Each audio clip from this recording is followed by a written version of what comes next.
my name is Steve Saul, and I work at Biscayne National Park part-time, and I run the fisheries education program. And in this program, the program's open to the public, and we teach the people about the different fishing regulations, why they're important, why we have them biologically, and we also talk about fish identification, and we also bring in a local fishing guide to learn more about different fishing techniques and different things that people can come fish for here in the park. And in addition, as part of the program, we also offer the class as kind of like a driving school concept, where where if someone receives a fishing ticket out on the water, they have the opportunity to come to the class and instead of paying the fine for the ticket. So those are some of the things that we have those are some of the things about the program. It might be surprising to people that fishing is allowed in a national park. What kind of fishing is allowed here? It is often surprising, and the reason that fishing is allowed in the national park is because when Biscayne was first established, the right to regulate fishing was maintained by the state of Florida.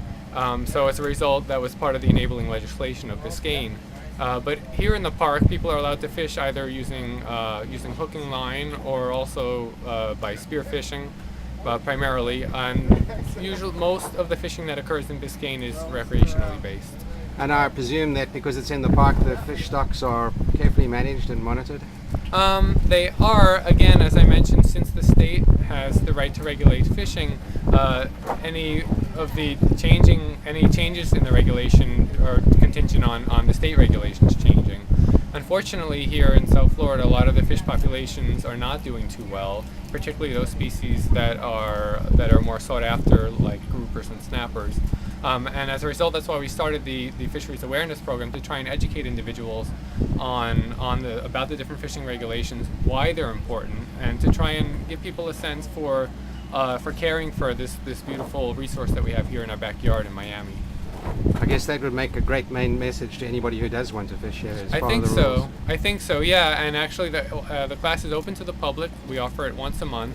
And if anyone is interested in taking the class, please feel free to contact us. And there's a website for more details? There is a website, yeah. The website is part of the Biscayne National Park website, and from there you can link to our fishing education website by going to the part of the website that talks about fishing. Thank you very much. Sure, thank you. Also here is Carlisa. Please introduce yourself and say what your program's about. Hi, my name is Carlisa Callwood, and I'm a volunteer with Biscayne National Park, and I'm also the president of the Coral Nursery Club, which is a club that's run through the park. As part of the club, what we do is we try to bring awareness about the corals to the public by using the public as volunteers. We bring them out on the weekends, and we collect dislodged coral fragments that become dislodged due to groundings and other incidents.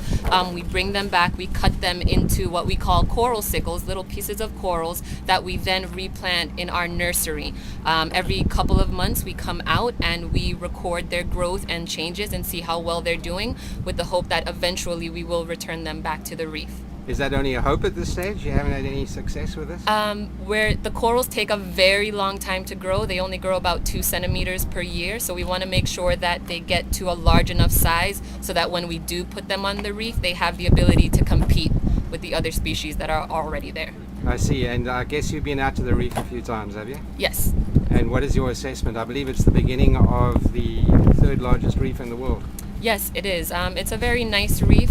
We just hope that with all the changes that are occurring, whether it's climate change, a runoff from the city, all of these things that happen have a great impact on the corals because they are very fragile species.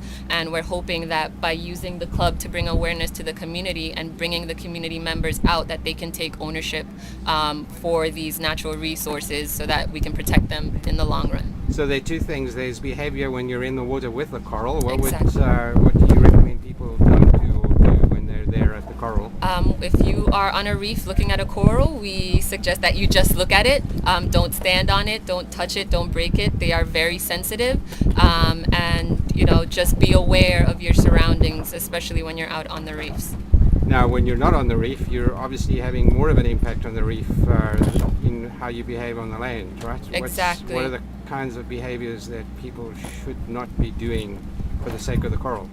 Some of the things that people should be aware of is their pollution, discharging toxins and oils, stuff like that, into just out on the street, and being careful with fertilizers, nutrients, runoffs, things that could affect the ocean when runoff occurs.